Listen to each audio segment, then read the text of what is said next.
by Pam Martens and Russ Martens, July 4, 2018. Happy Independence Day. Or not. Today marks the 242nd anniversary of America adopting the Declaration of Independence and throwing off the yoke of King George III, the tyrant against whom much of our founding document was written.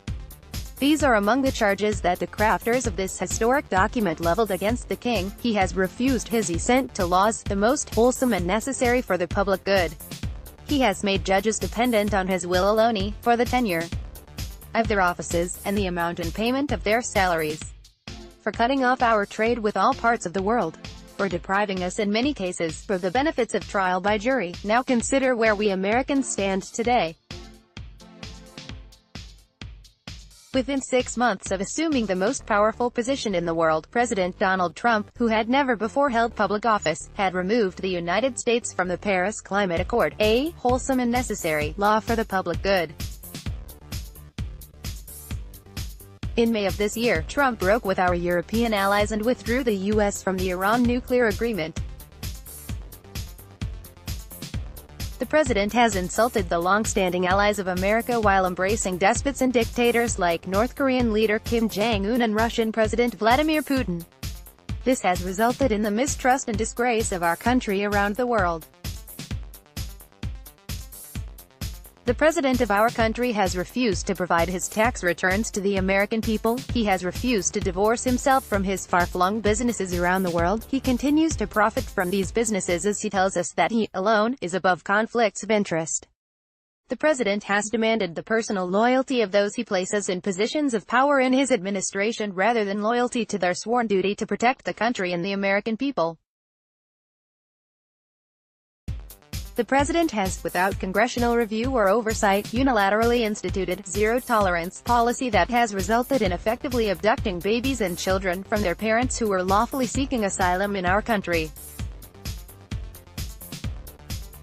The Trump administration has confirmed to a federal court that it failed to put procedures in place to allow for the reunification of these children with their parents. This action is against the due process laws of the United States and against international human rights laws, making America appear to be a barbarous nation to the rest of the civilized world while inflicting lifelong psychological damage to innocent children according to leading medical associations in the U.S.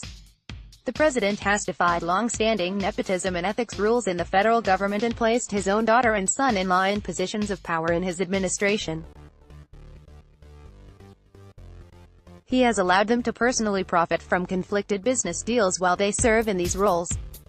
The president has allowed his appointees to federal agencies to make a mockery of the laws of the United States. Just yesterday, the former Deputy Chief of Staff for Operations to EPA head Scott Pruitt came forward on television to reveal that Pruitt routinely ordered his staff to scrub names from his official calendar of meetings with people who would look bad to the public. Pruitt is already the subject of 14 investigations over ethics issues as Trump publicly compliments him on the job he is doing. Trump is further damaging the trust in the United States by our trading partners by unilaterally announcing, without the advice and consent of Congress, the imposition of tariffs on a broad range of products. As for depriving us in many cases of the benefits of trial by jury, Trump has announced that immigrants seeking asylum should be stripped of their court rights and immediately deported back to their country of origin. On June 24, Trump wrote on his Twitter page, "We cannot allow all of these people to invade our country.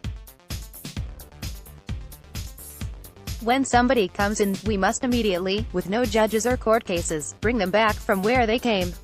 Under a corporatized Supreme Court, most American citizens have already lost their Seventh Amendment right to a jury trial before their peers, a right that was so cherished by our founding fathers. Corporations and Wall Street lobbyists have spent decades putting corporate-friendly federal judges on the appellate courts and Supreme Court to make mandatory arbitration the law of the land, covering everything from disputes over credit cards to nursing homes to telephone bills and every single transaction involving the consumer in Wall Street. Like the immigrant children being held hostage under the Trump decree, the average American's ability to build a financial nest egg for their future is being held hostage by a tyrannical private justice system. Today, as Americans from sea to shining sea fly their flags and garnish their hot dogs and attempt to make sense out of these unprecedented times, we offer these comforting words from our nation's founding document that has served us so well for almost 2.5 centuries. We hold these truths to be self-evident, that all men are created equal, that they are endowed by their Creator with certain unalienable rights, that among these are life, liberty and the pursuit of happiness. That to secure these rights, governments are instituted among men, deriving their just powers from the consent of the governed, that whenever any form of government becomes destructive of these ends, it is the right of the people to alter or to abolish it, and to institute new government, laying its foundation on such principles and organizing its powers in such form, as to them shall seem most likely to effect their safety and happiness. Prudence, indeed, will dictate that governments long established should not be changed for light and transient causes, and accordingly all experience hath shown, that mankind are more disposed to suffer, while evils are sufferable, than to right themselves by abolishing the forms to which they are accustomed. But when a long train of abuses and usurpations, pursuing invariably the same object evinces a design to reduce them under absolute despotism, it is their right, it is their duty, to throw off such government, and to provide new guards for their future security.